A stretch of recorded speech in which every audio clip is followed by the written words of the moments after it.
Our investigation into a child's murder exposed some serious concerns into how domestic violence cases are handled. Lawmakers immediately jumped on board, ready to close the loopholes that cost that boy his life. Contact 7 Investigates' Jennifer Kovaleski is in the newsroom tonight. Jen, all lawmakers here are asking is that we enforce the laws already in the books, yet it is still getting pushback.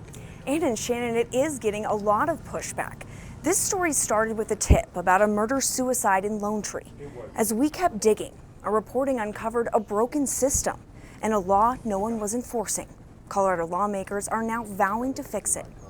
And we're going to create a better system, and we're going to make sure that he's never forgotten and that his death won't be in vain. The justice system failed 10-year-old Ty Tesoriero, and state lawmaker Jonathan Singer wants to prevent further heartbreak for Colorado families. We're going to get justice. It is going to be too late for Ty, but it's not going to be too late for the next kid if we pass this bill. He shared Ty's story to a packed committee hearing Tuesday as a reason to support his bill. There was a protection order. We knew the case. We knew the situation.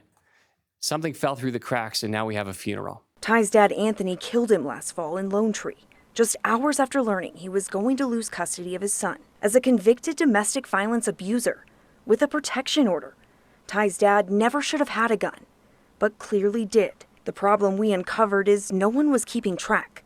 No one was enforcing the law. Singer's legislation will change that. It's time that Colorado start enforcing the laws that are on the books when it comes to domestic violence. The bill closes a loophole in an existing Colorado law, which says domestic violence offenders have to turn over their firearms within 72 hours or face arrest. The legislation would force courts to talk to cops. A big part of making sure that laws are enforced is using law enforcement. This is a very large unfunded mandate if sheriff's offices were the ones that ended up taking and storing these weapons. The NRA and Colorado County sheriffs came out in strong opposition. And like any bill involving guns, the hearing at times got heated. Gross exaggeration, and I think it's irresponsible to state that in front of this committee. Are you insinuating that we should go to every home and search their home? Domestic violence victims and children are at greater risk when there's a firearm in the home, period. Holly Chang is a public health nurse who works with domestic violence victims. She also lived next door to this Lone Tree apartment where Ty's dad killed him. My son was friends with him, played with him every day. I mean, it's impacted us in every way. She's here testifying in support of the bill and fighting for change to the system that failed Ty. I would never be here today if Ty wasn't killed.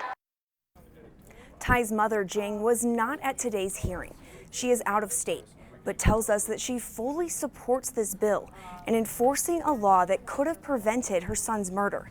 Now, we did get an update, and that hearing is still going on as we speak at the Capitol, but we are told that the bill will likely go through some amendments and be brought back to committee before they vote on it.